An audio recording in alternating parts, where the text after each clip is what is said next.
Get that fixed real Okay, quick. fixed it. Excellent, excellent. So we had no audio for the record. I imported the stream setup from a file, and I guess it changed one of the audio settings that just made it so that there was no sound. So that whole conversation we just had about Garrosh and everything was not broadcast to the public, unfortunately. Nor was our introduction, so let's start over with that. Welcome to the first Learning Fives NA Showmatch here, Heroes of the Storm. I am your play-by-play caster, Demos, and here with me we have Cavalier Guest doing color. What can you tell me about this draft, good sir?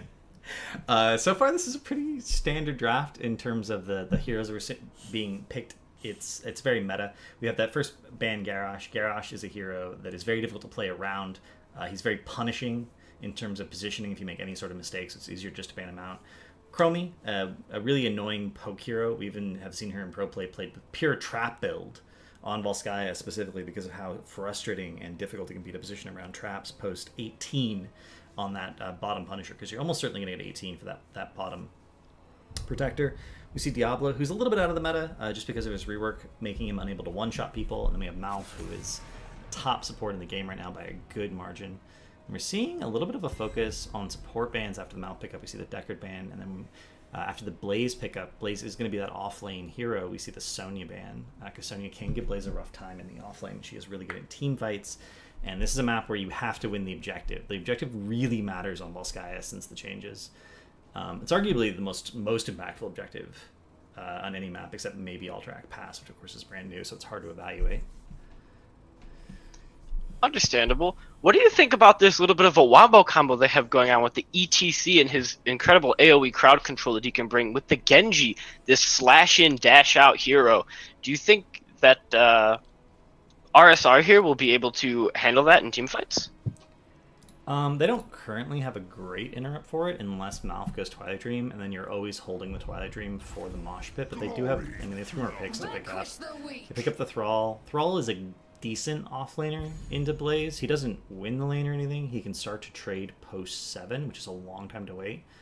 But this isn't a map where you really need a double soaker. You don't need someone who can clear the wave and rotate instantly. You really do need that team fight, and Thrall from 10 onwards is a very impactful team fight hero. Both of his heroics have a really, really strong impact on the game. The Jaina feels almost like a denial pick. She's not bad by any means, but the synergy with EGC would have been very difficult to deal with, I think. So, looking here, we have a Diablo Malfurion, a Thrall, and a Jaina. If you were drafting for Raevar's Ravens here, what would your 5th pick be? I would want to. I mean, they need a support, obviously. Stukov can be really good. Stukov lacks a save mechanic, but they already have Blaze for the bunkers. They can pick literally any support that they want to, and they know that they have that as an option. I think Stukov is the best choice for them here in particular because of that synergy. And then with that pickup, they could pick up something like, I wouldn't have gone Falstad. Falstad is a global. Globals are really good on maps where the objective is not so important, where macro pressure can sort of tie the value of the objective. But they did pick up the Falstad. That is going to help them a little bit in terms of catching soap if they can delay the objective for a really long time and then come in and win it with a talent or a level advantage as a result.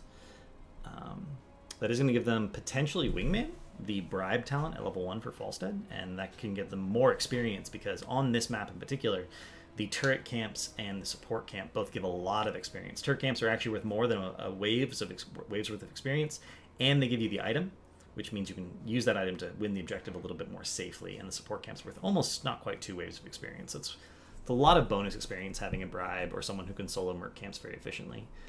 My major concern with their draft right now is they have no real wave clear until level 7. Both ETC and Falstad get wave clear talents at level 7, but before then they're going to be a little bit rough in terms of the macro. And we have here the last pick coming in, a Junkrat. I'm a little bit disappointed here. I was promised a Nova by some of our staff members. I did not get it. Well, I think they decided they needed one more Mosh cancel. Diablo can technically cancel Mosh, but it's a timing-based game because Mosh Pit is a 1-second stun every half second. So if you charge in between pulses perfectly, you can get the cancel. It's not realistic to do. It sometimes happens on accident, even in pro games, but Junkrat will give them that poke factor, even more wave clear, and it does give them another interrupt for Mosh and a lot of disruption in terms of fighting over these fixed points.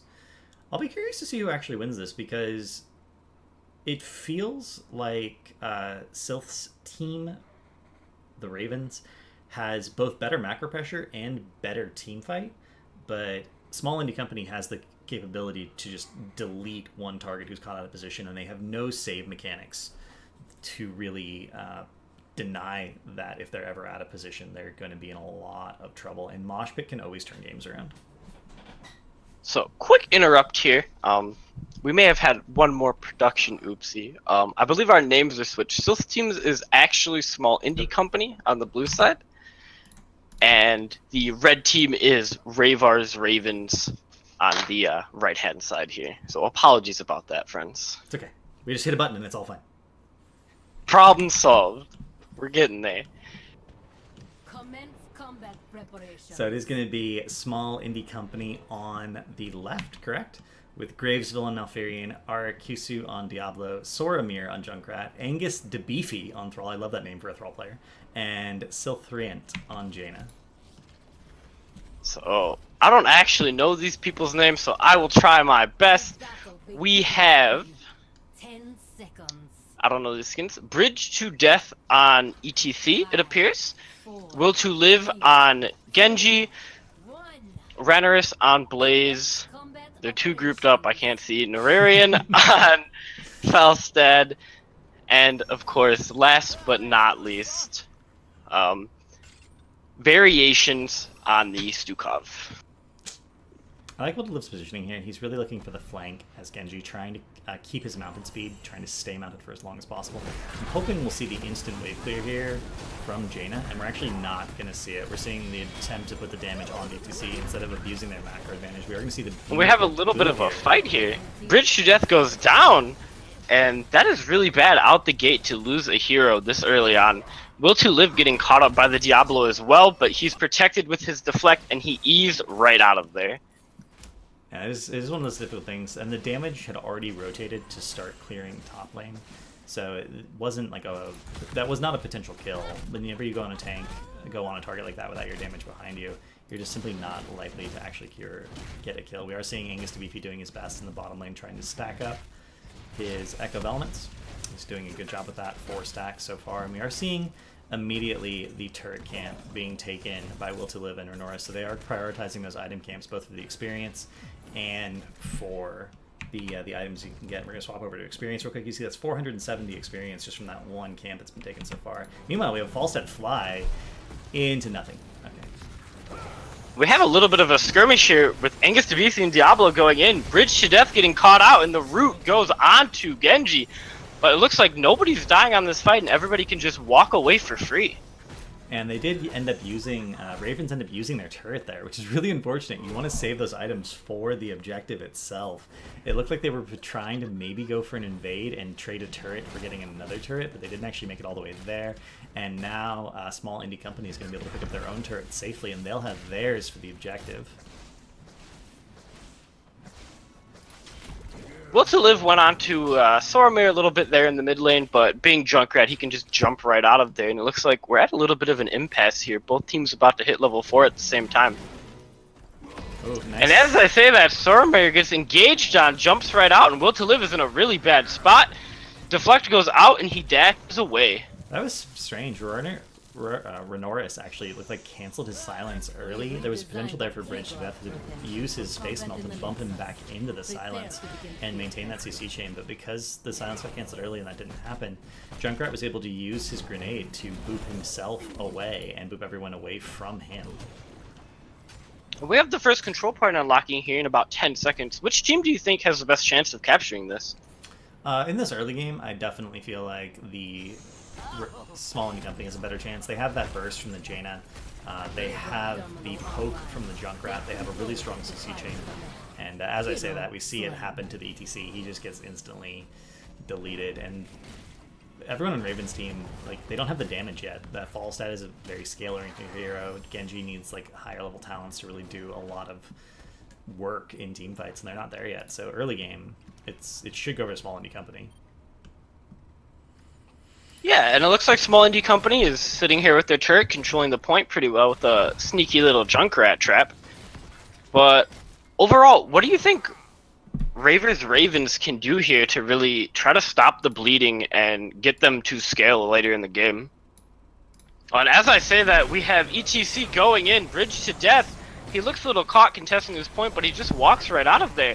And a huge stun coming in from Variations, bridge to death jumping in. He's caught out, he's stunned. Can he make it out? And it looks like yes, no, he will go down. And Variations still right in the middle of the fight. Will to Live jumping in, jumping back out. He's rooted. He's jumping back away again. And we have overtime on this point. Variations barely holding on. Rooted, he's stunned. He's flipped back over by Diablo, and he walks right out. Genji going back in, basically being like a Tracer would in Overwatch, just deflecting everything, jumping out. But it looks like in the end, we will have Small Indie Company holding the point. That was an absolutely brutal fight from both teams. Both teams going all out for the Protector, which is the right thing to do. You do need to win the Protector on this map. It's very critical. We saw a pretty big misplay at the start there by Bridge of Death. Generally speaking, as EDC, you don't want to slide directly into the enemy team unless you're level 10 and you have that mosh pit and you're going to get a big mosh off. And with those deaths and with the amount of macro pressure they have, this Protector is going to get a lot of value. It is going to instantly delete the mid wall here. Very standard strategy in pro play. You get the mid wall, you go straight top, you get the top wall, and then you get the fort. It's going to be interesting because there is a tower change. Towers now give 250 experience instead of 500, so it's interesting to see if this will be the continued meta strat in pro play, or if they're going to want to commit harder to a single lane and look for the fort for that additional experience lead. And it looks like in this case we may have that happen anyway, because Small Indie Company already got the wall down, still has half health left on Protector and 10 seconds left. They may actually be able to get the entire fort here and get level 10. Yeah, it looks like this fort will fall eventually. Meanwhile, we have Blaze in the bottom lane soaking, and there's not really a whole lot going on up here except Diablo zoning people away. This is a it was a 5-man push for Small Indie Company, and that means they weren't getting any of the soak bottom.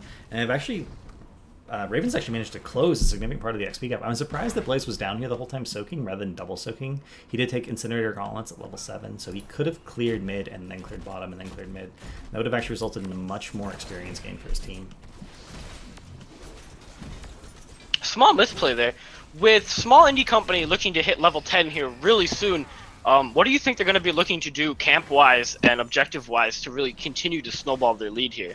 They already got the support camp, which again is that massive experience boost. It looks like they're going to be looking for mid fort, but they should... yeah, they're going to go down, they're going to get the turret camp. They're going to deny the turret camp to Raven, and at this point there's not really much else on the map that they can do unless they decide to push directly into a fort. And you can see Ravens was thinking that's what they were going to do. They were defending the mid fort, but no one actually came to try and get it. And at this point, Ravens is looking for 10. They just want to make sure they have as much experience as they can for the next objective. Norian, bush soaking here, being really careful not to show. And as he sees people rotating up, he's going to move away.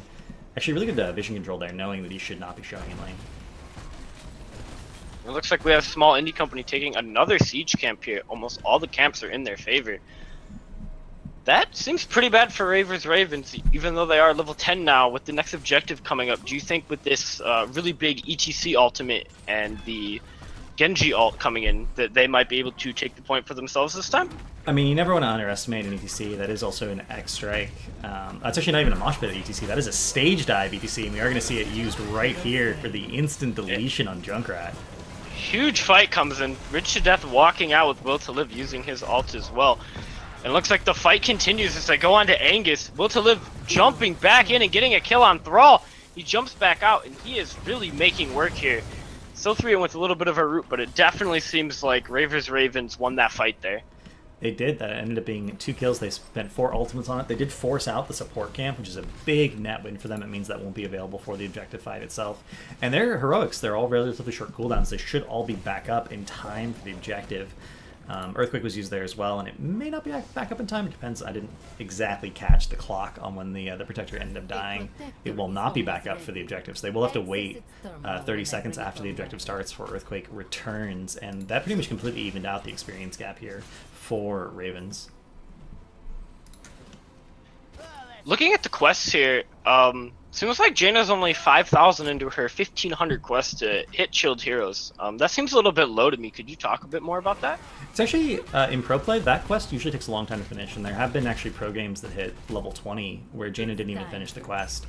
As a general rule, a pro Jaina player in pro games will actually have 3 times the siege damage minimum as she does hero damage.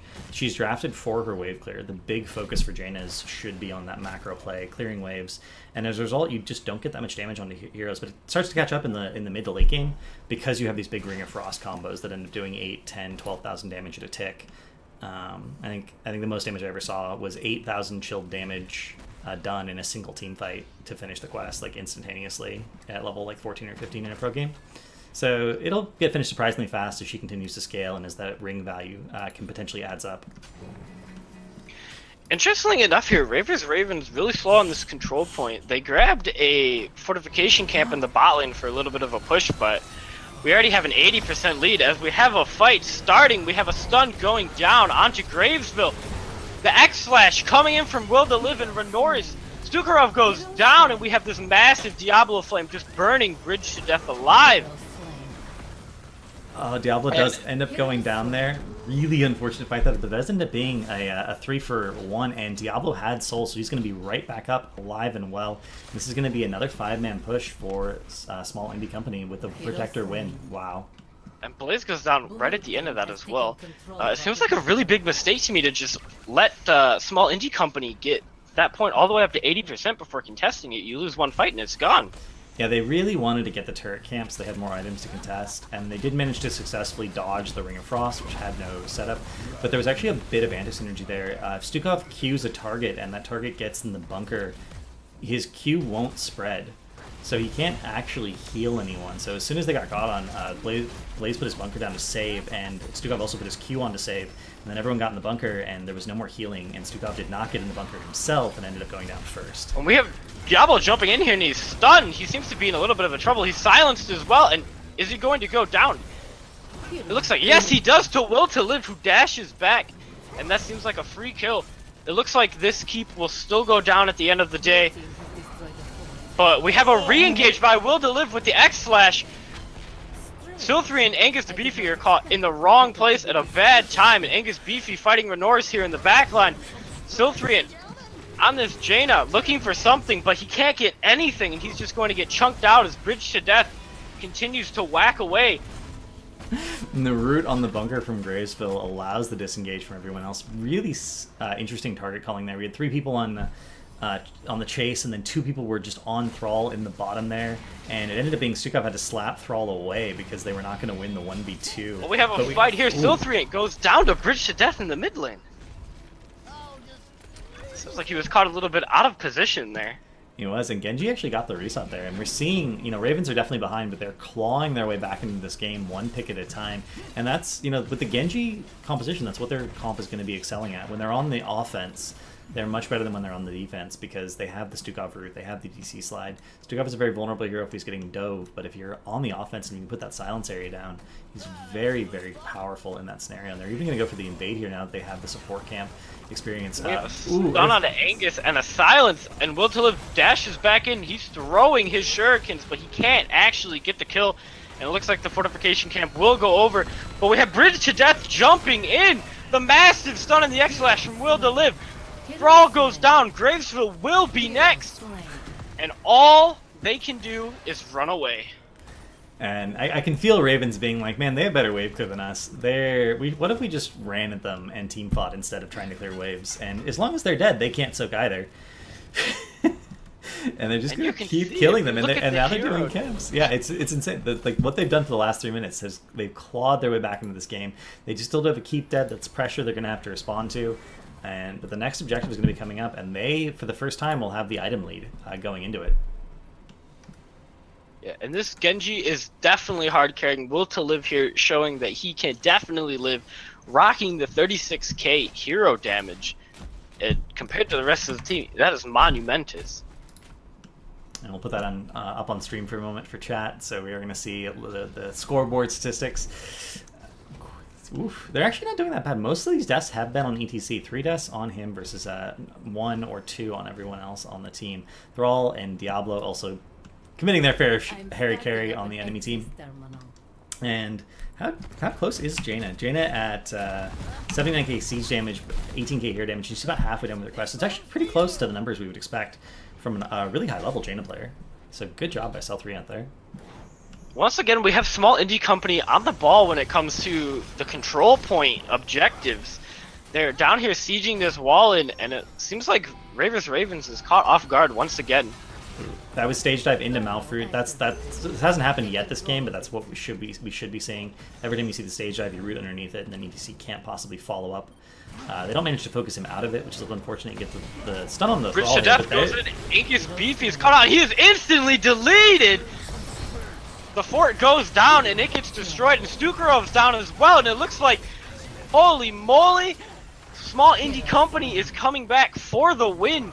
We have another hero down for Raevar's Ravens, and it looks like they can't do anything but run away and give this point up. and we are going to see. Bridge to death Oh, is caught on the wrong side, poked out by Junkrat. Oh, but Will to Live goes in and just obliterates Junkrat. He's looking for Silthriant now too, but can he get him? The stun, the root, the dash, Diablo, he does get the Jaina, and it looks like Diablo has to run straight back into his base. Gravesville goes down as well. What happened there? That looks like a one fight for small indie company. That was the Genji turnaround factor. Small indie company did manage to win the initial part of that team fight. Jaina, by the way, jumped in her Ice Block quest by 7,000 damage during that fight. We talked about that a little bit earlier in the cast. That's the sort of thing that happens with Jaina players in the late game. They suddenly get Ice Block out of nowhere. But in Heroes of the Storm, when you burn all of those cooldowns to get one pick or two picks and you win a fight, the enemy team hasn't burned their cooldowns yet. They have their cooldowns, you don't. You have to kite backwards. You have to temporarily, reset the fight, potentially let your support top everyone off, and then come back in when you have a sustain healer. But Small Indie Company ran it down. They thought they could win that fight, even in the cooldown situation they were in. And RSR had more impactful cooldowns left over, despite the fact that they were down in numbers, and they managed to turn it. Particularly with the Genji getting those resets on his E. One of the nice things about reset comps is you don't have that cooldown problem. If you get that initial kill on your reset ability, you can go back in immediately. You don't have to wait for your cooldowns. And it looks like small indie company lost their first objective of the game. Now we have Raevar's Ravens in the driving seat with the EXP lead working on this fort here.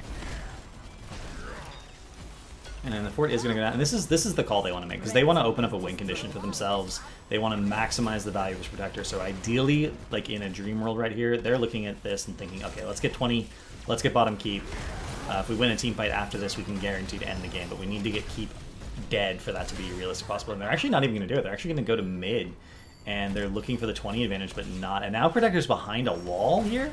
And it is very, very low on health. If this gets finished off with the wall still alive, they're going to be in a lot of trouble. Like, if they kill the sidewall and leave, they're not going to go completely insane. Falstad, meanwhile, on the top lane, getting that experience, and they do manage to get 20 with a protector, but they don't open up a win condition for themselves. Yeah, and it seemed like the entire time that push was going on, Norian was just top lane soaking for that 20, and now they have it. They're going to look for this top keep here. The protector's still with a little bit of life left. And they did end up getting mid well, which is an important consideration, because the objectives do spawn in the same order. It's always mid, top, bottom, mid, top, bottom. So the next one will spawn mid. They still have a well mid, actually, and Small Indie Company does not. So if this fight goes into the sustain stage, oh, we're going to see a crowd pleaser stage dive. And again, the root, but the follow-up goes in and he's gone. And Raevar's Ravens just running rampant right now. It seems like Small Indie Company can't do anything to stop their pushes. They can't, and I think they even saw the Thrall bottom there, and that's why they chose to get that engaged. And it's something that's sort of the basic math of HotS. Oh, we're up a talent tier, we're in a 5v4, you definitely 100% take that fight. And Norian with the bush check here is going to prevent... We have a 1v1! Will to Live comes in for the quick cleanup, and Norian gets his life saved by the Genji, the real hero of Raevar's Ravens here. That's really unfortunate for Small Indie Company, because they did not want to stagger deaths that way, but it did happen. It's worth noting that Small Indie Company will have 20 for the next objective, even if they just passively AFK soak their lanes, and they still have a win condition. So if they win a team fight, they can end, whereas if Ravens win a team fight, they can't necessarily end unless they also win it over the objective itself, which will be a 21-20 fight at this rate. So both teams are definitely still in this game, and it's really going to come down to one late game team fight at this point. for me, the man to look at these team fights is really the ETC and this Genji. The plays they've been making together have really been taking Rivers Ravens team fights to the next level, and just I don't think that small indie company it really has a way to do with this Genji. If they do, they haven't shown it to me yet. And their major way to deal with it is the point and click stun on Diablo, but there needs to be a wall there. He needs to get it lined up correctly, and there needs to be follow-up CC from his team and follow-up damage from his team. And we haven't seen that every single time. Like, every single time Diablo's gotten a wall stun and gotten the... There hasn't been a Malfruit behind it necessarily. There hasn't been a Jaina Blizzard behind it necessarily. And it's one of those things where, you know, target calling, because these teams are on comms, can be quite difficult in Here's the Storm. You really need everyone on the same page, and fights are fast. There's, like, very small 1-second windows where things need to happen, or you're going to burn cooldowns for nothing. It looks like we have Rivers Ravens setting up for a bit of a fight here, and a stun from Diablo. We have Will to Live going in, and nobody is on him. He takes out Thrall, he dashes back in, he goes for another X and misses, but it looks like he takes out Diablo too, and the entire time Gravesville is tanking the whole team, and Mephirin goes down, and it looks like we're going to lose this middle fort here. You know, they do end up using quite a bit of items for those 2 kills, but they will be dead as the objective spawns itself. It looks like they might even be trying to go for a keep here. They look a little indecisive. It looks like they're just deciding to push out all the lanes and try to get as much experience as possible. The stage dive in that fight was really odd. But and Variation gets flipped over the wall, and he's dead. Oh, and so does Bridge to Death. This is not good. Diablo really making plays here. We have the Junkrat tire coming in. It gets nobody. And all in all, we just have one hero falling there at the Blaze as the control point unlocks. That is not good for Rivers Ravens. No, now they have the ones that have the staggered deaths that won't be available for the objective itself. They can get a little bit while they're waiting. The next 15 seconds, they should have uncontested control of the objective, but then Small Indie Company is going to come back.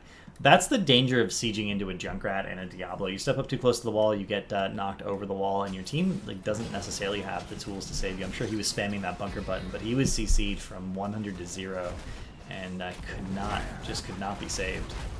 And we have a bit of engage here from Diablo. Looks like he regretted his choice and immediately backed off. Which is something new Diablo can do. He does have that movement speed on his Q when he successfully stuns someone, so he can Q in and be like, this wasn't a good idea, and then just walk out very quickly. Oh, engage from Diablo right onto Reynars. He's rooted, he's flipped over. Bridge to Death is running away. And it looks like they're just going to let him go. Focus on this control point here. Silthrian going in on the Janna. Massive damage from the heroic ability there. And it looks like Rivers Ravens has no choice but to just walk away. It's not often you get to see Jaina's use the offensive ability of their level 20 Ice Blink. So, you know, Bolt of the Storm, is not in your kit anymore. It's Ice Blink. It's a 6-second cooldown. It's a shorter distance than Bolt. Oh, we're going to have another re-engage here, though. Bridge to Death just goes in. Angus Tabisi's caught out. He's stunned. He's dead. Goodbye, Thrall. Big root coming in from Silthrian. And Fausted is gone. Silthrian is just 1v9ing this team fight. And Rivers Ravens just have to run away. It's a 4v2 now. This control point is definitely going to go over, but it looks like that Mr. ETC here cannot get away in time. It's just Blaze, and I don't know, it seems like, what happened there? Jaina just destroyed their entire team. As she did, she got that 2-man ring with the blink. So Ice Blink actually does freeze targets for her trait, so they were already frozen as she cast Blizzard and Ring on them. The ring hit 2 people free off of that slow. And then she managed to back away, and her Ice Block also has a freeze effect. It freezes heroes around it. And she just managed to get her chill effect from sources that were not her basic abilities, so her basic abilities did max damage in each case, and that was enough. We have Blaze desperately trying to hold on here with his bunker, but the GGs are coming out, and it looks like Small Indie Company will take Game 1 of our show match here today. Really clean game from Small Indie Company, really. Like they lost control of it a little bit in the mid game because they weren't expecting that invade, they weren't expecting the stage dive, and they never quite adjusted to it. But when stage dive was on cooldown and they didn't have that essentially that surprise engage on the backline that they weren't quite ready to deal with, Small Indie Company managed to just tear them apart in team fights. We see the final stats here. Junkrat did so much poke damage, and then Jaina had 18k hero damage going into level 16, and she ended up at 52k hero damage done. That's the power of those late game Jaina combos. I really have to give the MVP of that game just to Jaina for her team fight ability there at that last fight to secure the objective. Without that, I'm not sure that they would have won that fight and ended the game. Absolutely, they would not have. That was clutch playmaking in the late game there from uh, Silthriant. Silthriant? Silthrians, yep. Silthriant.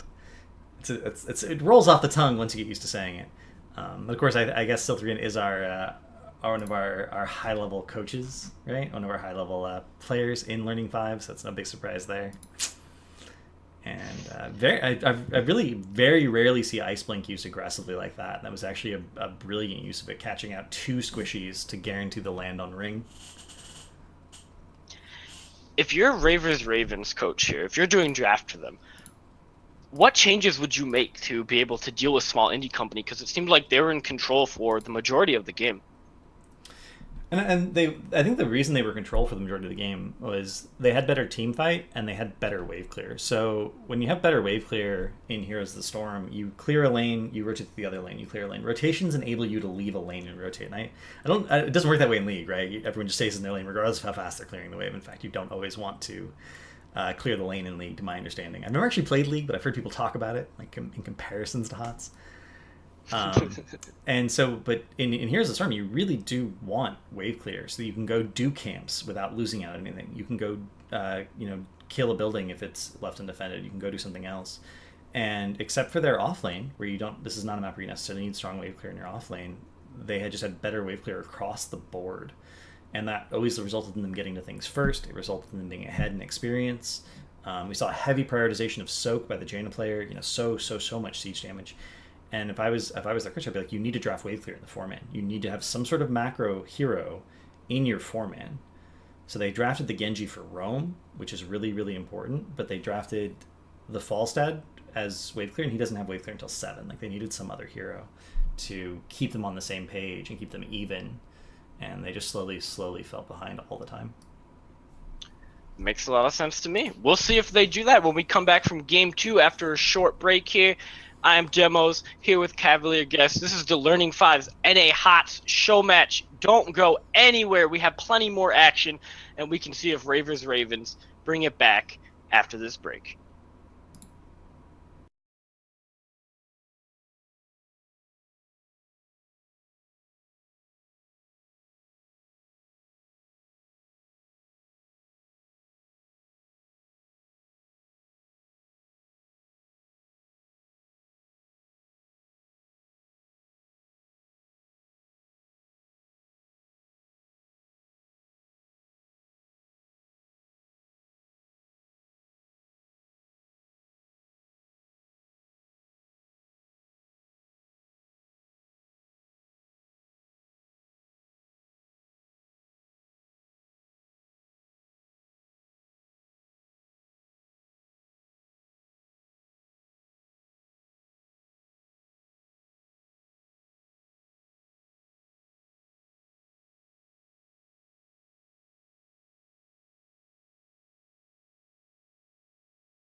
One. Welcome back, everyone, to our lagging lobby. By the way, fun fact about Here's the Storm lobbies, they don't always start right away when you click them. And it will be game 2 of Small Indie Company versus Ravens in our Learning 5 show match.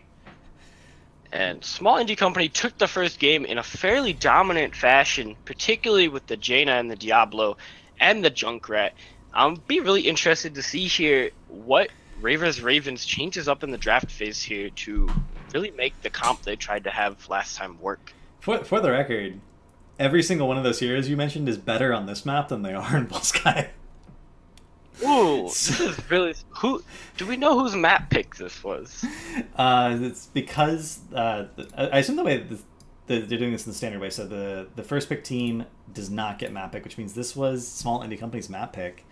And I think that they're aware that those heroes are good on this map, and they're like, what if we just drafted the same heroes again? Hey, I mean, if it works once, why change it, right? It's really up to Raevar's Ravens here to make some sort of change here so they can come back and take us to a third match here, the rubber match that everybody is hyped to see. And they really want to do their coach proud. I mean, Raevar is sitting here in the lobby observing the match, thinking about, okay, what are they doing right, what are they doing wrong, giving them that on-the-spot feedback.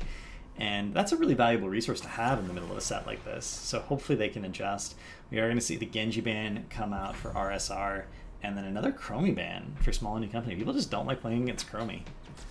Balloon, grant us strength. I find it strange that we see the Genji ban come out here. Maybe they think it's that first pick worthy since that RSR had such a dominant performance on it last time.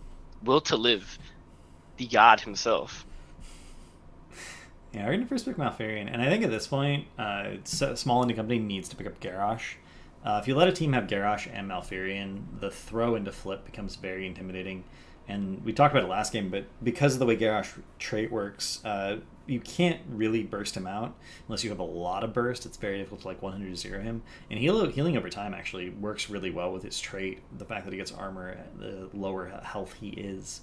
So if they don't pick Garrosh here and Ravens picks up Garrosh, it's going to be very difficult for them to ever push on and fight over the objective as long as Ravens gets there first to set up and get their positioning squared away the way they want it to be. It's going to be the Garrosh. Just as you predicted.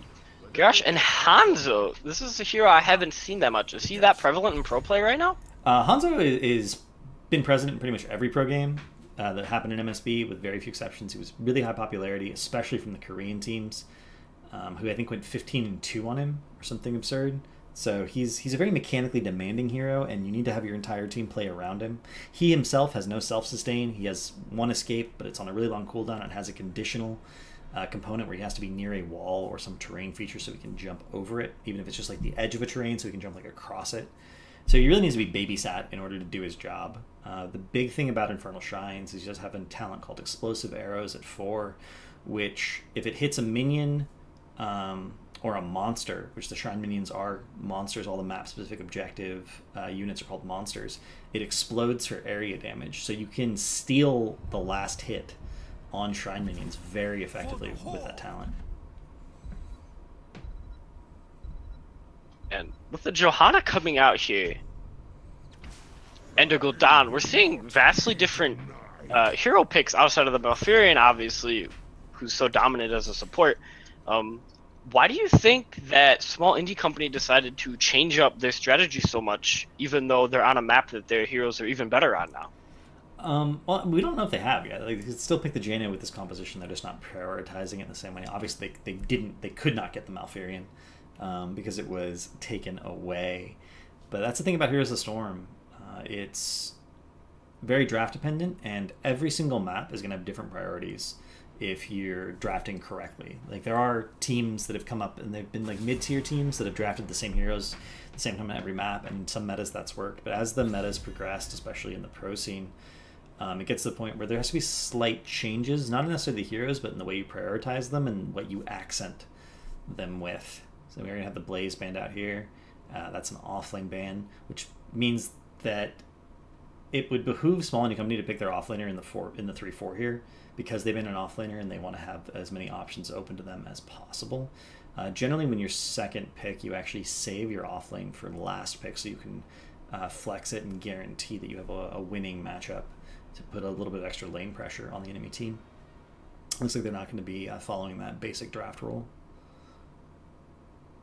Do you think they have some sort of strategy that they have there that says, hey, we're going to do this instead? Or do you think they just made a big oopsie in draft? I think that mostly it was that, okay, we don't want to deal with bunker, and we're going to make a suboptimal, pick order with their ban in order to make sure that they remove bunker as a denial tool. That is going to be a Sonya ban picked up for RSR. Sonya is one of the better heroes on Shrine. She's actually gains health as she's soloing the Shrine because of her whirlwind, whereas most heroes lose health.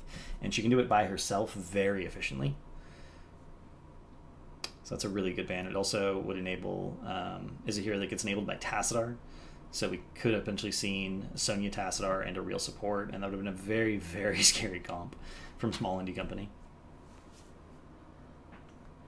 Yeah, with the Garrosh and the Hanzo already, and a Dakota coming in, it seems like they have a pretty nasty comp that really anybody would be happy to run on this map. And I'm hoping they lock in their support here, unless it's something that is like off meta. They want to make sure that it's not being countered before they do it. Because if they lock in their support here, they have their last pick for a true flex, so they can see the entirety of Raven's team and then be like, oh, yeah, this is what we want to use to deal with that. And at that point, it could be anything, because they have their standard composition, they have their tank, they have their offlane, they have their support, and they have their range damage. But they're actually gonna take the Maiev here, so they're gonna lock their flex in order to make sure it doesn't get denied. That's a really weird pick for me, because Johanna is considered one of the only real counters to Maiev in professional play. The blind denies her W from going off if you get the timing right, which means she doesn't have the tether threat at all, and you can't pull Johanna because of her trait, Iron Skin, which makes her unstoppable for 4 seconds. So they not only did they not flex the Maiev to make sure that it was like a solid pick into the rest of the team, they picked it there when the best known counter to Maiev has already been picked up by RSR. So we saw small indie company last time. They knew how to play stuff very well, especially around objectives and the control there. Do you think they have some sort of strategy here on Infernal Shrines involving that Maiev, and they don't really care about the Johanna? I mean, it's always possible to punish positional mistakes with Maiev. So maybe they're thinking, oh, we have better map awareness, we have better positioning, we can see these flanks coming, and we'll be able to get more out of their mistakes than out of the counters that are going to exist in our comp. We're going to see Greymane picked up. Greymane's fallen off quite a bit in the pro meta with his recent nerfs, and especially on Infernal Shrines, he used to be very high priority because of his cocktail build, which isn't really valuable anymore, and that's going to be an Arthas pickup. Arthas is very vulnerable to Garrosh. Like, if you throw an Arthas into your team, he can get blown up. If he doesn't, it can be an initiation mechanic for the Arthas, which is the one thing he really lacks as a tank, so it's kind of 50-50. Do you want to... If you live, you can win the fight. If you don't live, you're absolutely going to die. They pick up the Stukov again. They really like that Stukov. Stukov Maiev is really scary, because if you get people stuck in a silence pool, you can keep pulling them back into it with a Maiev, and being stuck in a silence for 5, 6, 7 seconds is an unpleasant experience. Very, very true. As a League of Legends player, I definitely dislike silences. Glad they removed most of them from the game. You don't like not being able to push your buttons? No. It's definitely not a fun thing. I like to be able to play the game, not stand there and be useless. Don't stuns in League last even longer than in HotS, or is that Dota? That's Dota, but stuns are better, because at least then you're stunned, like, it's okay. But silence, it's like you're basically just running around like a chicken with your head cut off. Can't do anything. Okay. That's highly specific. That's a highly specific plan. I don't want to run around with the chicken with my head cut off. I'd rather just not run around at all. Stun me, like make me immobile. That's fine, but don't take away my ability to push my buttons while I can still move around. Very specific complaint coming out from Dimaz. But here we go, loading into Infernal Shrines. On the blue side, we have small indie company with Angus 2 Beefy on the Garrosh, Silthriant on the Maiev, Soromir on the Hanzo. Maiev, sorry, I can't pronounce hero names. We have Arexu, or Arekusu. I don't know how to pronounce your name. I apologize. I butchered it on the Dakota. And last but not least, Gravesville on that Stukov. On the right hand side, we do have Raevar's Ravens. We have Renoris on Malfoy and Bridge to Death on that Johanna. Variations on Arthas. You're going to have Will to Live, it looks like, on the Gul'dan, and on the Greymane we do have Norian. And this is going to, they are body blocking the minion wave here. This is something that for many, like almost a year, was the meta in all EU pro games and nowhere else. They were body blocking minion wave because it does make it meet a little bit closer to your side of the map, so you're a little bit safer from heroes like Garrosh, and you do get to step up and clear your wave a little bit more aggressively, and we can see that's what instantly happened. And they're getting that instant rotation as a result of having this better wave clear. And we talked about this in game one. This was the thing that I really felt like they needed, was better wave clear and better rotations. And they're doing it. They're clearing the wave and they're out. We see the dismount there by Bridge to Death, and they're ahead in this rotation. We already have small indie company like a full 15 seconds behind in the rotation, effectively, if you think about the way minion waves spawn and their timings. Yeah, this is definitely huge. We have Arthas versus Dihaka up here in the top lane, or Dihaka, sorry. How does this matchup usually go? Looks like he's losing it right now, and he definitely does. He goes down straight to the Arthas 1v1. So we had a kill bottom and a kill top, but a kill in the offlane is actually much worse than a kill in the 4-man, because you're not missing any soak if someone dies in the 4-man. We had Will to Live step up a little bit too far into a Garrosh. The rotation was not correctly warded by Johanna. She didn't prioritize those dismounts, but Variations just sat on Dahaka and killed him. And I think that's one of the risks you take when you're in an unfamiliar matchup. Dahaka is usually a really good 1v1 hero, and it's hard to kill him, but Arthas, if he sits on top of you and just keeps hitting you, it's once you realize that you're going to die, it's too late to get away. We had a little bit of a cheeky 2v1 up here, Garrosh and Miev ganking on the Arthas, but unfortunately they just didn't have the damage to really do anything to him. He just walked away, ignored all the CC. This Arthas in a nutshell.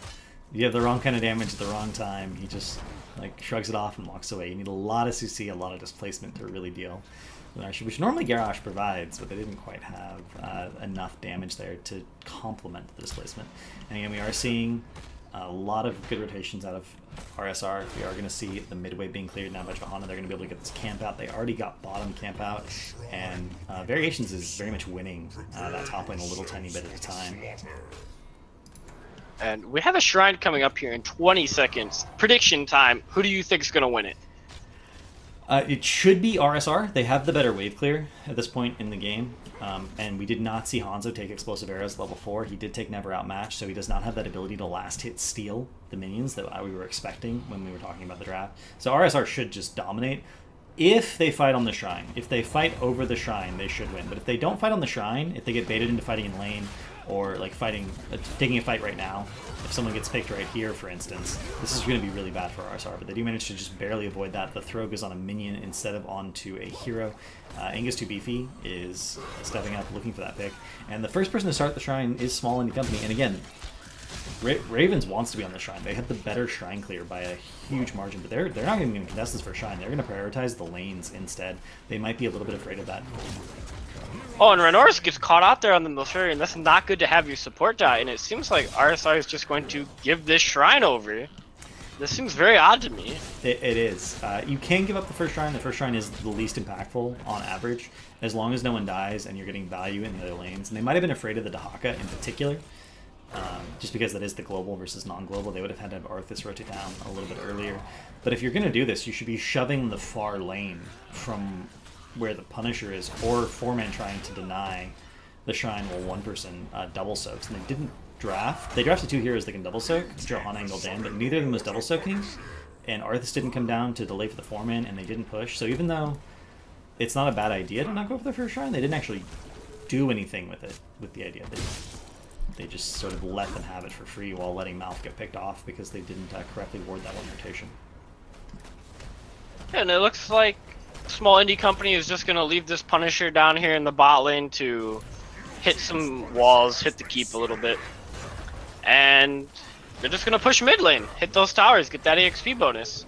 This is an odd decision because if it's not correctly defended, you can usually get up to like an entire fort from the first Punisher if you can get even a single pick. And they have such a good pickoff comp to follow up with the Punisher's jump because they can Garrosh Q over the wall, and the Maiev can E over the wall and tether someone and keep them there while the gate goes down.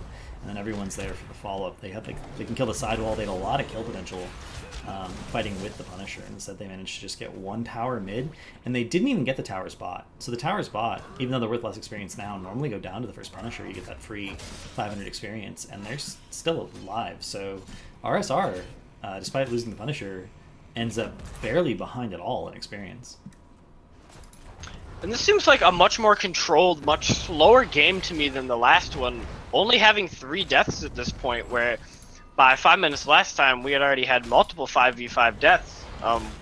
Could you elaborate on why that might be? Do you think the teams are just too scared to really go for anything? It comes down to that Johanna pick and the wave clear. So the nice thing about it's not just a matter of, oh, we can be in a lane or not be in a lane because we already cleared the wave. If you have good wave clear, you have better vision control because your minions are pushing up. You always sort of know where the enemy team is in most cases, with some exceptions like this top pick attempt here, but variations is going to be able to get out of it. And you also have the ability to stay together, because if you're rotating between lanes and you have enough wave clear, you can stay together as 4 all the time, which is much, much, much safer. And with that Johanna pickup, small indie company has very little kill pressure if the Johanna's there correctly in front of her team, between her and the enemy team. So there's just nothing they can do to really secure those same style of kills. And we see the Johanna here with the ward. She's going to deny the enemy team from getting to her team, and they're going to be able to push for free, and then they can back up in time. And really slow, controlled play, and it's all a result of having that wave clear. And you can see Raevar's Ravens holding on to a bit of an EXP lead here. They're going to hit their heroic abilities first. But unfortunately, there's not really anything to fight over at this point. But they might be looking for a fight right now. Nope, they're just going to back off. That was Indomitable used by Garrosh, so they could potentially step in here, and they are going to step in with the Blessed Shield. Everyone's going to go on to Surimer. Horrify as well, but he actually gets horrified into safety. And they just walk away. Nobody really dies, and nobody really wants to commit too hard. That was unfortunate timing. Horrify is a 70-second cooldown heroic. It will not be up for the objective itself, and it horrified them to safety instead of horrifying them back into their team. That's not exactly what they wanted to have. We haven't seen Dahaka burrow once this game, I don't think. This 1v1 duel top lane has just been ongoing for forever, and I think that would have been a fight that was worth potentially having Bro. Well, we have Bridge to Death caught out a little bit here. He goes unstoppable. We have jumping in. We have a cage going down. Angus to Beefy hitting him. The silence on them, yeah, but she gets Malfurion anyways, just in the back line, and Bridge to Death is running for his life. He gets flipped back and goes down to the Hanzo. Norian running away as fast as he can, and it looks like that will be the shrine given over to small indie company. What was that invade with the objective up from Raevar's Ravens? I think they were looking at the camp, but they didn't have their cooldowns. Like, they shouldn't absolutely should have taken that fight. And once they got engaged on, Joe immediately had to pop her trait for the Warden's cage and walk in to one of the Wardens to deny it and not knock her back, and that gives everyone in your team an escape route that they can simply walk out of. And that's not what we saw. We saw a trait was not used at all with Vigor. When it was used purely for damage mitigation instead of for enabling her team to get that big escape. And we saw just a huge pull by Maev to set that up, which... and it looks like Raevar's Ravens say, no, we're not going to give this up. We have a huge team fight here with the blind going down a fear. And we have Angus to Beefy, who's unstoppable, running away for his life. Can he make it out? No! We have variations. The Arthas caught, fighting for his life, blind on Arukas. And Dahaka goes down. It looks like Raevar's Ravens turn this fight even with their low health bars, but no. Goes down. So does Maev and Malfurion. Sormir is trying his best on Hanzo, but he just can't get the damage out. And Raevar's Ravens take the objective over, and it looks like they should get it at this point with the death timers. And it looked like small indie company was just as surprised as you were to have Ravens there at all. Stukov was very far up. He was trying to auto the minions, get them down faster, and Garrosh actually had to burn into the fray on him to throw him out of harm's way. He did get the heal off on everyone. Taunt was available again, a very short cooldown. But that, Horrified just barely came up during that fight, and they managed to get that initial pick and then snowball off of that because of a little bit of surprise on Small and him. It looked like they just didn't expect him to be there at all, and they didn't know exactly what to do once they were there. And Raevar's Ravens, with the level 13 advantage, are looking for a fight here, and the fort. We have a huge Dragon ulti coming off from Hanzo, but it misses everybody. And we just have massive taunts going on to Bridge to Death, and he will finally fall. But so does Maev at the same time, and Garrosh. And we just have Raven's Ravens running train here, taking down the Dahaka as well, and this turret. They're looking for a keep now as well with the 4v2 here, and they're just going to back off and look for their camps. Yeah, they can't get much more out of that, unfortunately. I actually would have liked if they'd stayed and just killed the sidewalls really quickly, just because that is another small vision advantage. And they're actually... Looks like they're going to body soak and hide in the bush while they're doing this camp, while Will to Live does get that soak himself. And they're still living the wave clear, wave clear. They actually have Arthas warding in the bush here, very clean play by variation since Johanna is dead. They're not going to send anyone to catch top lane at the moment. They don't want to split, and they're going to get that camp and then back off. Really good vision control, really good map control and positioning coming out from Ravens right there. And it looks like they're going to get a slight camp advantage here, taking the siege camp down in the bottom. And we do have a small little push here in the top lane with the Haka, but Arthur should have no problem just clearing this out. He's done such a good job at just soaking EXP and keeping his wall alive. As you can tell, they have a level and a half advantage right now as they take the siege camp. Yeah, Arthas has been sort of the MVP this game so far, winning his lane, getting that solo kill, not dying to Garrosh even one time so far. And, you know, really solid arse play. You can tell Variations is very, very comfortable in this hero. And it looks like Small Indie Company says, no, I don't care if you have this camp. We're going to fight you anyways as they go on to bridge to death. But they just don't have the damage to get him out. And it looks like Gravesville might be caught out here. He runs away with the burn ticking on him. But I don't think it's enough. He got down to Dorian 22 has health there. not had enough. He got down to 22 health there before he did manage to get the heal and the D onto himself again. He was taking tower shots. Gravesville's positioning has been really questionable this game, having to get into the fray save twice now.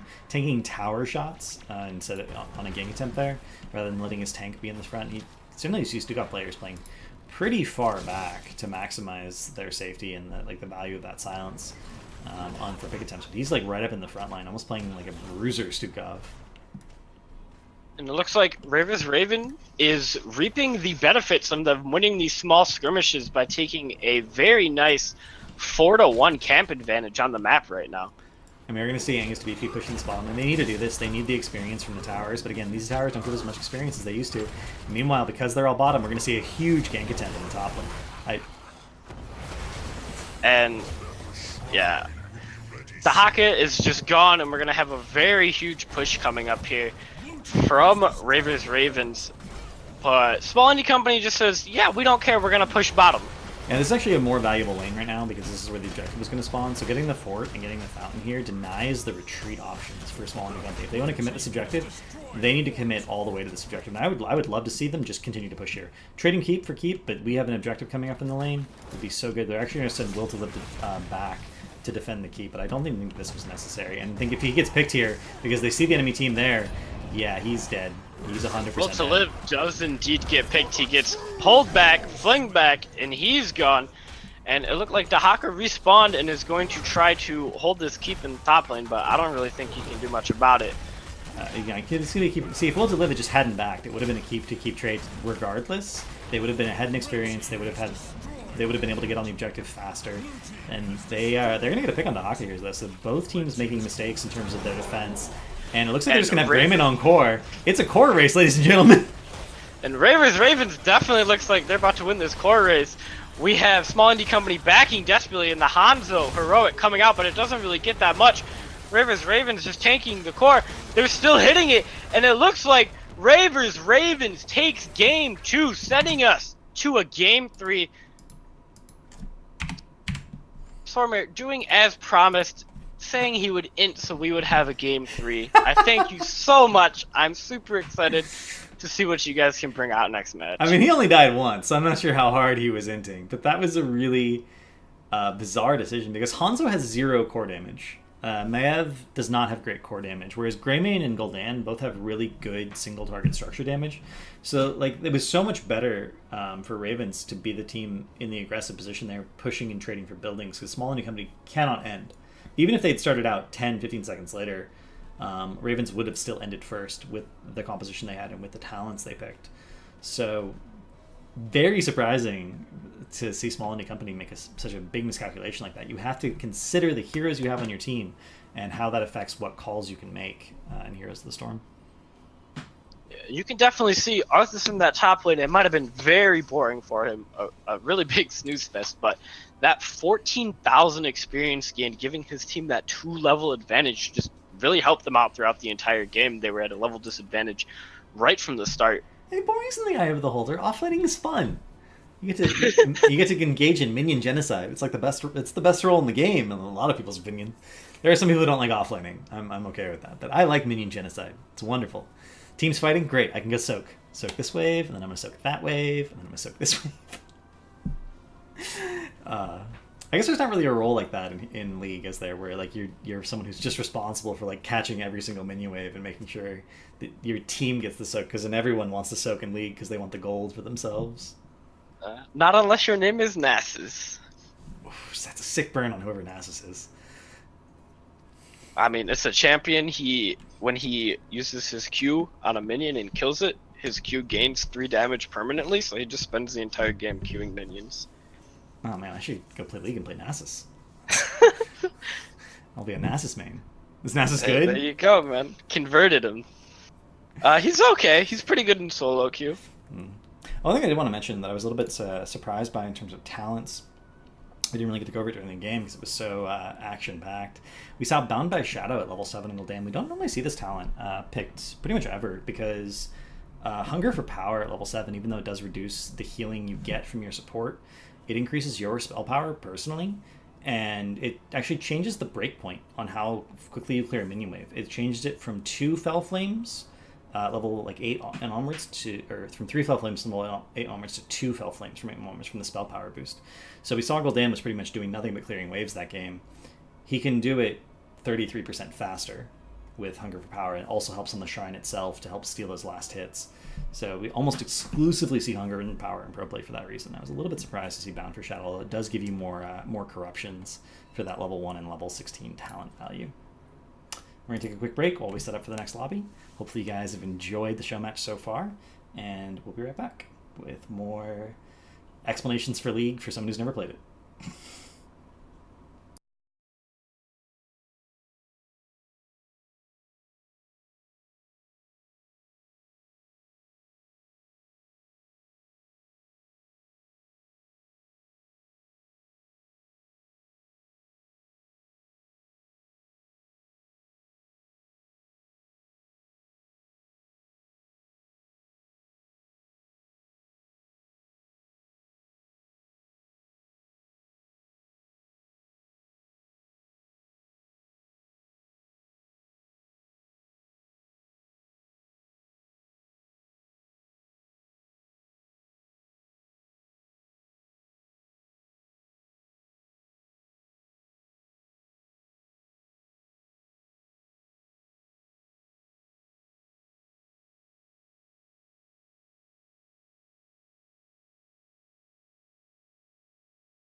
And welcome back to our third and final explosive, conclusive game to the Learning 5's NA Heroes of the Storm show match.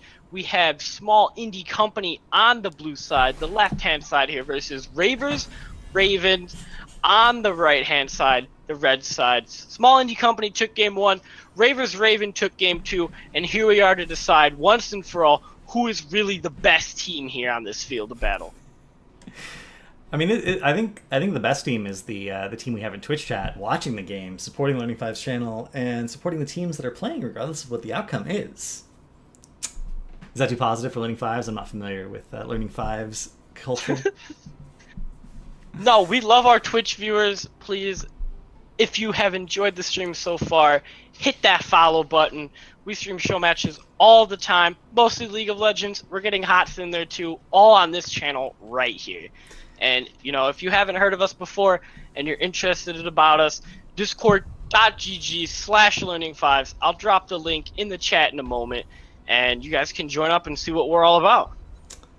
And my understanding is that Learning Fives is you take high-level players that are interested in helping out the community, and you take low-level players who want to learn, and you take the high-level players, you give them as a coach to the low-level players, and you get fun experiences like this where you have show matches and you get like week-over-week improvement, and personal coaching from players who've sort of been in the mines. They've ground their way up, so it's a good, really valuable learning experience. We're going to see Malf banned.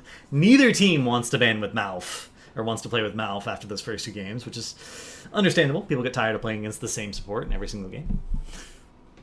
And That again, Chromie ban coming out from the 3rd time from Small Indie Company. They really don't want to play against Chromie. No, they really don't. I'm wondering if there's like a Chromie 1 trick on Raven's team that we're not aware of, but that they're aware of, or if they just really don't like Chromie. Because Chromie's not that difficult a hero to play against. If she's picked up early in the draft, you can sort of play around her.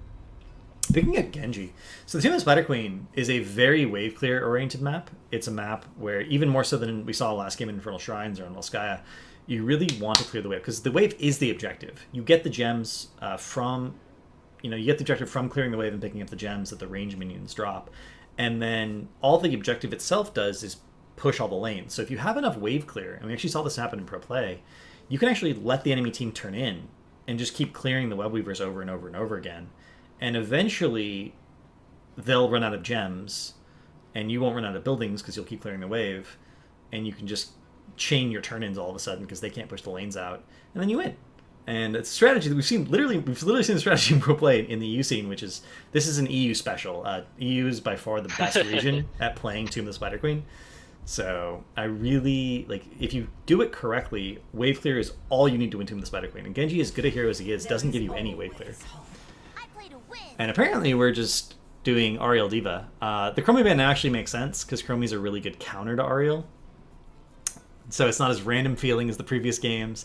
But Diva, I don't know if that's a tank Diva, is that an offlane Diva, or are they just having it in the 4-man but not in the tank slot? Is it like their flex pick? That's a very unusual pickup.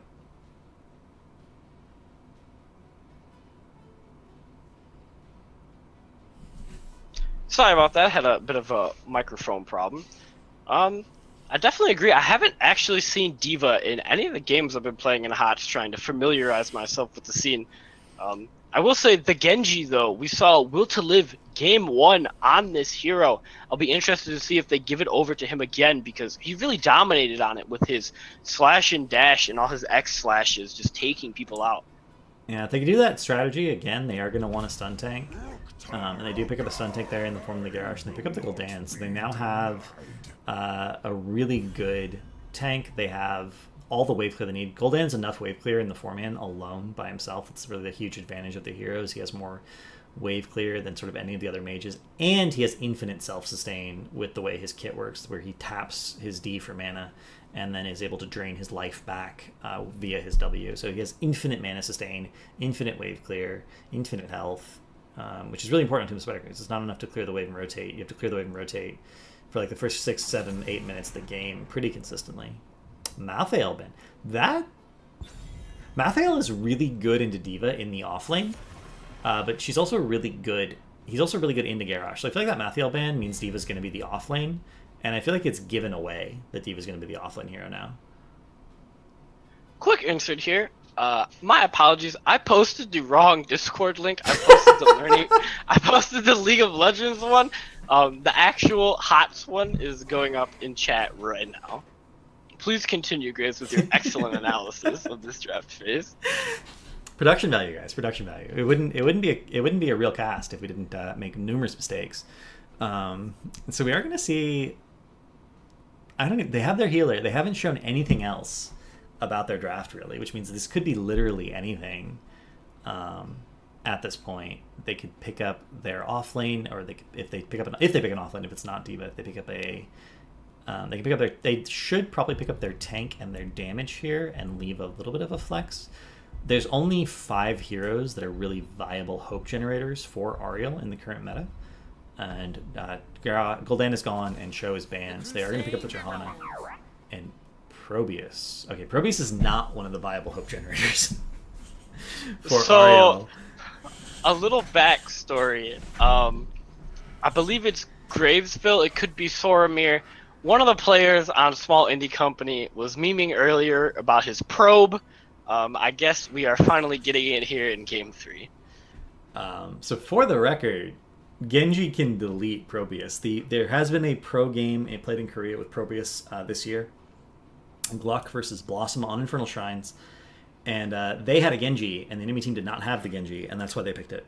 If the enemy team has a Genji, Probius basically becomes unpickable, because a competent Genji can literally max range E a Probius, shuriken him, auto attack him, shuriken, and he dies. That's how low his health pool is. He's 100% dead in that scenario. There's nothing he can do to stop it.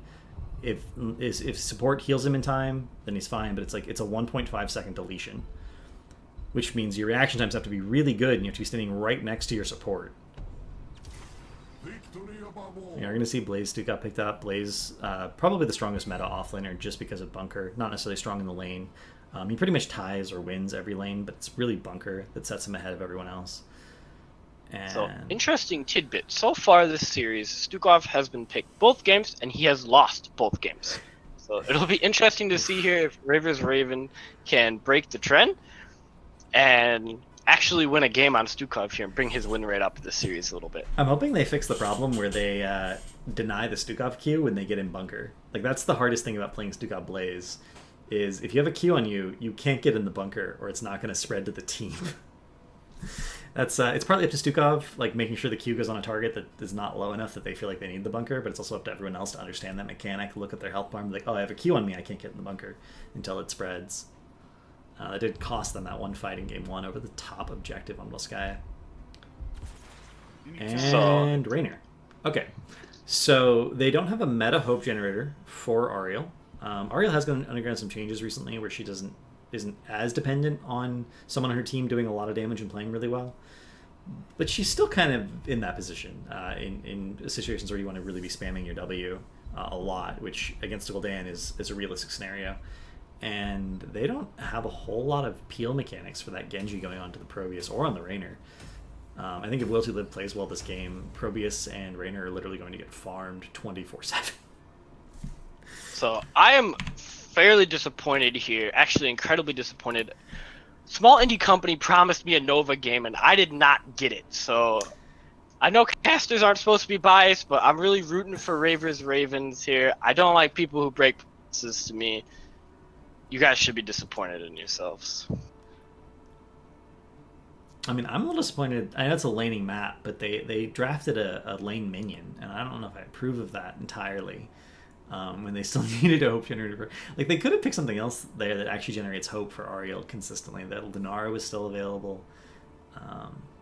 Cassia was still up. Cassia would have been really rough into the enemy team's comp because they do have a mage, but she's less bad than she was after her recent changes. I feel like their draft wasn't very serious, and now I don't know how to feel about them because I feel like all their other drafts have been really good. Definitely. Maybe they're just demoralized after losing last game. Oh, maybe they're just straight tilted, and they're just like, fuck it, play Raynor. Left-hand side of the map, we do have Small Indie Company. We have Gravesville on Ariel, Soromir apparently on God Probius, Angus Too Beefy on Raynor, Silthriant on D.Va, and Erikasu on Johanna. On the right-hand side, we have Raver's Raven. We have variations on the Blaze here. Bridge to Death on the Garrosh. Will to Live on the Genji. Norian on the... forgive me, I forget what hero name this is. Gul'dan. And last but not least, Renaris on the Stukov, looking to turn his win rate around and change it from a 0 to a 33. Variations on a Blaze sounds like some sort of art project involving fire. Just gotta put that out there. We are going to see Probius actually being the offlane here. So this is something that, again, we never see when we do, the rare times we do see Probius. Probius is usually in the 4-man. He's essentially a combo burst mage, but he is going to be, in this case, in the bot lane, sort of zoning out variations from this, from the wave, seeing if they can make that happen. And it's going to be a 1v1 of the wave clear off lanes, and we're going to have a 4-man in the top lane with D.Va, Johanna as the primary wave clear heroes, and we're going to see Will to Live go in, get a lot of E value right there, and then D out, and he's going to keep doing that all game until someone dies. And we have a bit of a fight here with Bridge to Death on the garage, hitting people, but doesn't do much. Something interesting to note is that Raevar's Ravens actually didn't get any gems off that initial mid-wave. They got zoned off of all of them. So they're a bit behind here on the objective control. That's unfortunate. There is the knockback from the Rainer, the penetrating round on his Q. And Garrosh doesn't have any personal ability, so in that sense, Rainer might even have a favorable matchup into Garrosh with the increased range. But we're going to see the first of many Probius deaths here from Will to Live. Will to Live is just going to roam around in that Genji and keep killing Probius. He really doesn't have any defense against that. We're going to see the nice throw here, getting some tower shots onto Silthriant. Of course, if Silthriant dies, it's not worth as much experience if someone else dies. If just the mech goes down. But the hope there is they can kill the mech and then kill the fragile, vulnerable pilot inside. We have a bit of engage here from Bridge to Death, but it looks like he instantly regrets it. He gets blinded, stunned into the wall. Is he going to go down? He's getting chased down by Silthriant. The answer is no. The Silthriant runs away, too afraid of the Genji. And Silthriant does barely manage to get out of there and does have bomb available now, so is in a much safer situation if she does get focused like that again. She can just hold down E, and as long as she's not CC'd all the way to her death, the bomb will go off and will force some zoning potential. Also, with noting she did take pro moves at level 1, so the damage over time effects we are seeing from Gul'dan, the individual instances of damage from Genji's auto attacks are going to stack that up very, very quickly, giving her a lot of increased movement speed. Normally, D.Va in the mech form is very, very slow, but with that pro move, she's going to be quite a bit faster in team fights. And we can see here that Small Indie Company is definitely winning the objective battle a little bit here. They're up about, I believe, 7 gems, at least they were before that wave there. It's really going to depend on who can turn them in. But with Probius dying in the bot lane over and over again to this Genji, I'm not sure if they'll be able to maintain their gem control lead for long. It goes to show you, so every lane is essentially going to give us 1/3 of a team's total gem income, and they've gotten 0 gems for bot lane, and they're still actually even in gems, which means that the 4-man has actually managed to zone a lot of gems away from RSR, but Small Indie Company has gotten 0 gems from the bot lane in turn, so it's going to actually be very even in terms of the total gem income so far. However, Small Indie Company is already a full Will to level Live behind. is straight caught out, but he dashes out, and we missed it a little bit there. There was a bit of a skirmish. Raynor getting caught out, losing his gems there, unfortunately. No, it was on stream. We saw it on stream. We just didn't talk about it. Good. Looks like Soromir is going to play a lot further back in the lane from this point onward. He's actually trying to freeze the wave at his gate with his pylons as support and his cannon sort of zoning the wave off of his tower specifically. So he's not going to step out in the lane anymore. I think after 2 deaths of getting instantly deleted by Genji, he sort of learned his lesson. And we're going to see Will to Live instead up here, looking for people on the rotation, looking for dismounts, seeing if he can catch anyone. And we're actually going to see him, he actually ease away, trying to bait out Ariel's whip, or potentially Rainer's penetrating shot there. We saw a little bit earlier, Garush completed his level 1 quest, Warbreaker, so he'll be able to stun those people quite a bit more often now with that 2-second cooldown reduction. Yeah, and the damage over time as well there, so it's going to offer more and more potential. Midwave is clear here. They're going to go to top. They do have a Talon's advantage. They don't quite. They just now got turned in, so RS Raven should just be looking to drop their gems here as much as possible, and they are going to have 7 gems dropped by Gul'dan, and they're going to have a lot of damage on this Ariel, who's going to get deleted, and that's the rotational advantage. Small Indie Company was so far behind in the rotation that they felt like they had to clear mids. They didn't have vision control, and Ariel just like walked by the turn-in point and got thrown into her death, and now it's going to happen to Raynor over again. A little bit of miscommunication there, the E coming out from Gul'dan onto where Raynor was instead of onto where Raynor was going to be after the throw. But with those 2 picks, they should easily be able to get turn-in. Variations has managed to turn in all of his gems from bot lane. And first Web Weaver turning going over to RSR. Yeah, I'm not too sure about this pro pick. What he's attempting to accomplish with it. Maybe he's just having some fun and not playing very seriously. But dying to the Genji, and he's just being shoved in constantly by Blaze. You can see the tower is taking a little bit of damage down there, and the wall already down to half. That Web Reaver might just be able to take it down completely. And as I'm saying it, we see Probe go super down low to Will to Live, but unfortunately the Genji can't capitalize on it. Oh, and Blaze actually ends up going down. Very nicely done there in the bot lane. And we are going to see D.Va does have Explosion here. She can clear this Web Weaver just with the Explosion, but she wants to wait for the next minion wave to come up as well. However, the Stukov is going to give her a little bit of a problem. If she gets caught in a silence as she tries to go in for the Explosion, it will cancel. And look at that. She does end up getting killed by the silence before she can get in there with the Explosion off. And as a result of that, I think they're going to be able to get mid-fort here, especially after D.Va gets thrown and Genji eats. She's 100% dead. We have Renoris just whacking away in the backline, not even caring.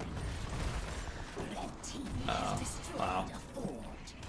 So damage check, they get mid-wall, all of the mid structures up to the fort, and bottom gate off of that turn. And generally what you're looking for is 2 walls, which in this iteration of the game is only 1,000 or so experience. Instead they got almost 2,000 experience from that turn in.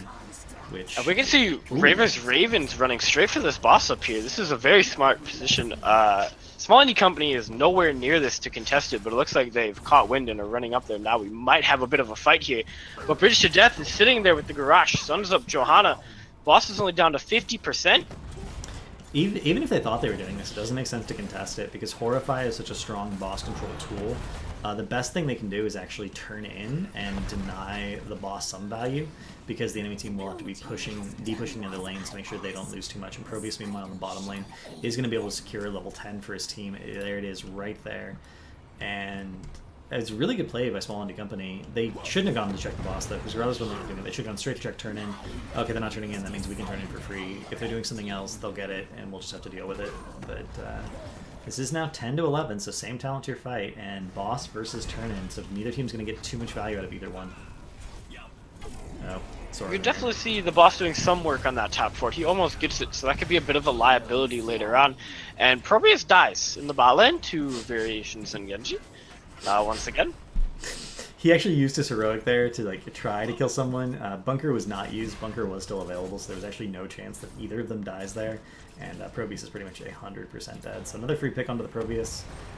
It's one of those things where you see it and you're thinking if this Genji plays well, this is like a draft win because you can't have someone on your team that's just constantly dead and win the game. It doesn't work that way. I said this as someone who loves playing Probius. I have like a level 13 Probius. I have a 60% movement on Probius. You just can't play Probius in the Genji. And unfortunately for Rivers Ravens, they lost their little Healy fountain on the bottom to the Spellweaver before it went down. Even though they got the kill on Probius, ended up losing the objective. A bit unfortunate for them. Yeah. 6 gems to turn in for RSR, and they will be able to, if they get that turn in, they should be able to secure top fort with it at a minimum, possibly the keep wall. Best thing they could probably do is just AFK and probably have the 13 talent advantage. Oh, but we have a fight here, and Garage is blinded and going down. He has 19 gems. They really don't want to lose that. That is a pretty big D.Va ult, but straight pushed away by Renoris. Very smart. And it looks like Bridge to Death is going to get stunned, and the Raynor Heroic is going to come down and burn everything in his path, forcing Raver's Raven to run away. That is a tongue twister. That's a lot of resources burnt, and the 5-man is here for Small Indie Company, so Blaze is continuing to push bottom, and he's going to get another situation where he could just be double soaking and getting even more ahead, but he's going to get his team significantly ahead. Small Indie Company got basically nothing out of all of the resources that they used, and now they're all low, they're out of important cooldowns, and they're just sort of on a fighting retreat here. Meanwhile, Blaze is like slowly just wearing away this bottom fort. He has gotten the entire wall. And at this point, RSR can play for 13. They can get 13 and then force turn in with a talent tier advantage and all of their cooldowns available. Variations needs to back up here. He needs to mount and run, but he's actually going to potentially get this mounted here, and he does have the E, and no one's there in time to interrupt. With the level 13 talent advantage and heroics coming up fairly soon. Oh, my apologies. They are all up currently for Rivers Raven. They can definitely just look to turn in here and push their advantage. But it looks like with variations being pushed off, he wasn't able to out the gate. And now there's going to be 5-man top. This is really unusual. You don't normally see full 5-man rotations at this point in the game. There's still a lot of soak to be had, but they kind of have to because Probius can't be alone, Raynor can't be alone. D.Va can kind of be alone under some circumstances, but it looks like they feel like it's a critical part of their composition. Also, I feel like Siltharion is probably the shot caller, and having your shot caller offlane is usually very questionable. It's very hard to coordinate in that scenario. So they're sitting together as 5 because of their positions and the way they drafted. And we have the bunker go down and a huge Raynor ulti. It's hitting everybody, but we have a taunt. The stasis goes down to keep himself alive, but Siltharion is down to Will to Live. And RSR is actually on the back foot here, even after the 5-man bunker and the web weavers coming out. They're going to have a hard time to push as Sormir on the Probius is actually pushing Will to Live away. But he's get caught out here and he's going to go down again. That is a very familiar message we have seen multiple times this game. It's unfortunate. They are going to get a lot of value off of that pick because now they have a really strong top push. This fort is already weakened. They should be able to, at a minimum, get the entire keep wall here, which will get them most of the way to 16. If they get a single pick here at any point, they will actually be able to secure the keep guaranteed as long as they siege with it correctly. They have a lot of sieging tools, they have bunker, they have that Gul'dan damage. Gul'dan hits 16, he does have his level 1 quest finish, which means he'll have even more damage from his level 16 talent. And there they do see the explosion zoning the minion wave, but the web weaver is still alive. We do have Raynor bot lane though, he was not able to save that fort. And it looks like we have a flip in the Unstoppable out and the Stasis, but we have a taunt on the D.Va, the silence on the D.Va. D.Va is feared, and Siltharion gets demeched, and he looks like he is going to go down. RSR is running through this team fight. Genji goes in with his dash, protects himself back out, and flips away, and it looks like they're just going to disengage and probably look for some camps. That was actually possibly the boss. It's actually a really good defense by a small indie company. The fact that they gave up 2 picks, but they got that gold damage was really critical. And they didn't lose even the entire keep wall, but the boss being up this is a guaranteed boss at this point for small indie company. There's something they can really do. The best thing they can do is probably get their bruisers and get the siege out, so that the other lanes are being contested by mercs as this boss pushes, so they don't lose any other lanes as a result. And it looks like they small indie company is definitely on the back foot here. They've lost all of their forts. Well, they have taken none. It looks like they should get the bot here with the siege minions, probably. But what do you think they have to do to get back into this game? As I say that, Bridge to Death gets flipped in, he's just going to Unstoppable right out. Please answer the question. Very slow reaction there from Stukov, but he doesn't actually have the root at 13 for feeling reaction, so it doesn't quite get the slow. And again, a little bit of a comms issue showing through. And it is one of the things that's very difficult for any player at any level to pick up, is how important comms are in Heroes of the Storm and fast reaction times and calling things out as you're doing them. You're going to see Hyperion doing a lot of zoning. This is a talent tier advantage fight for Ravens, but they are going to lose boss very soon. They don't have that much longer with a huge sieging advantage. They do have the bunker coming down here already, and then you're going to see the Probius is heroic. And D.Va's bunny hop, so they're trying to get everyone out of here with the Horrify. This is a lot of damage to be sieging into, and they barely managed to all get away. Yeah, it was definitely a nice Raynor ult to zone them away while they took out the boss, and then once that was gone, they didn't really have any minions taking that fort damage. It gave small indie company pretty much what they needed. Variation goes right in, and holy moly, we have a huge play here from Genji, but he goes down. Variation says, no, I will avenge you, but he can't actually take out Siltharion or Gravesville there. Just the kill on Probius, I believe, at the very start, but that will be a keep falling. A very nice re-engage from Raver's Ravens. And you don't really want to give a death like that when you're behind, but trading 1 for 1 and getting the keep is absolutely worthwhile. We are seeing that bottom siege camp to get a lot of value. It got the rest of bot fort, and now it's sieging into that bottom keep tower. At this point, RSR can play for 20. Both teams are about equidistant from turn-in. Small indie company is a little bit closer to turn-in.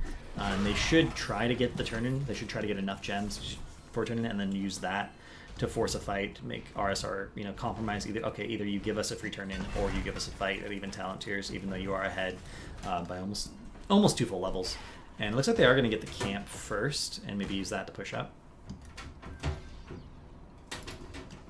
Definitely, and we see a ping go down on from Raver's Ravens on small indie company, basically calling out that they're taking that bruiser camp over there, and those bruiser camps will clash. It looks like Bridge to Death goes in on Silthreed a bit, just a little bit of damage, not taking any back with the shield, but we might have a really big 5v5 here in a minute. We see really brave talent 16 from Silthreed on Diva. It's GG, well played. Most of the talents of this tier are very much about surviving in pilot mode once you get knocked out of mech. Oh, big fight here. Will to Live goes in, that's the Raynor ulti coming out, and the stasis, but Diva is demeched and pushed away, but it takes out Will to Live. That is a lot of their damage out of this fight, as Renoris is going down as well with the bunker gone, and it definitely looks like Small Indie Company is chasing them down here. Johanna takes a decent bit of damage, but not enough to really threaten her, and it looks like Raevar's Ravens is on the back foot. That should give Small Indie Company plenty of time to turn in their gems and start their own push, but as I say that, Diva gets flipped in, but she doesn't really care. She's Diva. She's just going to say whatever and mech her way out of the situation. Yeah, so far we've seen Will to Live being actually somewhat patient on his dives as Genji. He's like, okay, you're gonna burn this cooldown, you're gonna burn that cooldown, and then I'm gonna go in because you don't have the pill of the vulnerability for me. But in that case, he went in literally before anyone else on his team had cast a spell. He went in first directly into the back line, and everyone went on him with everything right away. And even then, he like almost lived through good timing of his deflect, but he did get tagged by one more stun, and then the explosion from the Diva mech. You can't really do that as a dive hero. You can't 1v5 as any hero in Heroes of the Storm. The enemy team needs to be distracted before you dive by the rest of your team, and he just ate every single cooldown that fight. Even with all that said, Raven still has a EXP advantage here, a little bit more than a full level, so they will hit level 20 first, but we have Small Indie Company sieging up this bot lane with their Web Weaver. They also have one in the top lane that will push in eventually. They're in a pretty good position to possibly take down this keep, but it looks like they're playing back right now. They don't really want to engage. They don't have all their heroics up yet. We just had the final one come up a moment ago, and they're just going to say, you know what, guys, let's back up. We got some stuff. They're going to hit 20 soon. Let's try to soak some farm. This is cute by Soromir, killing the well over the wall like this. This is actually something that's really valuable to do. Fountains outside like this allow people to back up and fight, back up from turn-in fights and tap and then immediately re-engage. But if all your outer fountains are dead, it actually becomes much more difficult to tap and re-engage. Ravens was a full level ahead, and you saw how easy it was for them to clear, particularly because they have catapults in the top lane. So that fight mid that they ended up losing, if they just hadn't taken that fight at all and had just played for 20, they would actually be in almost exactly the same scenario, except for Small Indie Company would still be 2 levels behind instead of 1. And it can be hard to make that call, though. It can be hard to be like, oh, guys, we're going to hit 20 first. We have better clear. Just let them turn in. We'll hit 20 off of the experience that gets pushed to us as a result of the turn-in, and they won't get 20, and then we'll have turn-in because they push all these gems directly at us. And we end against small, it's like really high-level Tuna Spider Queen things that you rarely see outside of pro play. We have a bit of an engage here from Garage. We have a huge stun by Variations as Will to Live goes in, and Arrow's instantly gone. Will to Live goes back in. Raynor is gone as well. Drops the heroic in time, but too little, too late as the chase continues onto Johanna. She's silenced. She's being slowed down. She's unstoppable, and she's going to walk right away as Silthia runs away from Will to Live. I believe he attempted a cheeky turn in there, but couldn't get it off in time. And once again, Raevar's Raven will go for this boss. This will be their third one if they successfully get it, and I don't think that Small Indie Company is in any position to try to contest this. And not only will they get boss here, they're actually 1 gem away from turn-in. So if they get boss and leave one person to cap it and everyone else goes and turns in, looks like they actually will need all of their gems. They could actually get turn-in plus boss. They're not even going to go for it, though. No, they are going to go one. They are going to go mid and get 1 gem. Looks like Variations is going to get that 1 gem. There seems to be some disagreement. This is the death of end pushes in Heroes of the Storm. You can't do this. You need to know what the plan was before. Under ideal circumstances, it would have been 4 people turn in, all their gems, go start boss, 1 person goes and gets the last gem, and then turns in as bosses getting caps so that the Web Weaver and the boss are on core at the same time. But it doesn't even look like it's going to matter. I don't think they have enough damage to prevent a Web Weaver plus a boss from ending on core. Huge damage on Angus to Beefy, and we see this boss just whacking away at the core. We'll have Web Weavers. We have an engage. The Diva mech goes down, but is pushed away again. What a nice counter. So does the bunker. Everybody is hopping in it. They just want to hit him from that bunker with the flames. Will to Live jumps in with the X Flash. He gets Raynor, they get Johanna, and it looks like this will be the end of the game. Unless Silthwing or Ariel can do something incredible, but the answer is no. Raevar's Raven takes Game 3, and they will win the series 2-1 over Small Indie Company, the champion of our first Learning 5's NA HotS show match. But is that really the first one? This session, yes. Okay. I was gonna say I feel like Learning Vibes has been going on in HotS for a while, but I wasn't entirely sure. So, by the way, 5 deaths on Probius, which is standard into a Genji. That's basically how many times you're gonna die if you play Probius into a good Genji. And a lot of siege damage. This is the real magic of Probius. We've talked about how wave clear is so important in Heroes of the Storm. Probius is really, really good wave clear, but he wasn't in the 4-man for most of that game, so it makes it even more impressive in many ways that his siege damage managed to be that high. Because you look at a hero like Gul'dan, who had 182k siege damage. That's the siege damage that you're usually looking for from a wave clear hero in your 4-man, because they're going to be responsible for all your wave clear. And you can see, like, Probius' wave clear is so good that he almost matched the Gul'dan in terms of pure siege damage, even though he was not in the 4-man consistently throughout the game. You do say that, but I will counter-argue that Blaze has even more siege damage and was also on the side lane the entire time. It did not die 5 times. This is true, and it's worth noting. Probius died 5 times and still put up those numbers. That's the allure of Probius for a lot of people. Is he actually does so much siege damage that even dying 5 times and everything else, he can come out near the top. But Blaze did have similar siege damage. Blaze has silly siege damage numbers as well, though, because of Incinerator Gauntlets picked up at level 7. That's why he's considered one of the best offlaners in the game currently, because he's sort of he can fit your needs. He can do anything you need him to do in terms of offlaning. He can wave clear, he can team fight, he has a stun if that's what you need. And then he has Bunker, which is straight up one of the most broken heroic abilities in coordinated play in the entire game. It's a save Who mechanic doesn't like on an bunkers? offlane. Pro players. Whenever they see Blaze on the other team, like, God, I fucking hate Bunker. And then whenever Blaze is on their team, like, God, I love Bunker. As a caster, I like Bunker. It makes for some pretty exciting casts. But with that said, that is the end of our show match for today. If you want to find out more about Learning 5's, what we're about, you can find us at the Discord link that I will throw in chat in a minute here, because you can't actually hear me yet because we have a delay. Basically, we're an organization that we group 5 players, we coach for 5 weeks. If you're new to competitive or you're experienced, it doesn't matter. We have coaches that can fit all your needs. We're partnered with NGS. They love us. You should love us too. We have a Twitter. It's just Learning 5's on Twitter. You know our Twitch. You're here right now. Discord link going down soon. And yeah, that's pretty much from us. Do you have anything to wrap this up, Graves? Or sorry, Cav? You just casting with someone else. I feel betrayed. No, thank you all for watching. Hopefully you guys learned something. I love Heroes of the Storm, and I think the best way to play Heroes of the Storm is in a coordinated environment with 5 people on comms.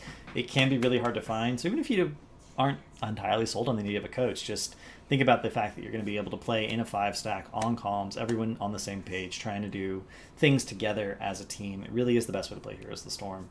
And that alone should be enough of an incentive, even if you aren't sold on the idea of getting advice from a stranger on the internet. And that'll be it for us, for our first show match for Heroes of the Storm. My first Learning 5's cast. It was a lot of fun. And have a good night, everyone. Likewise.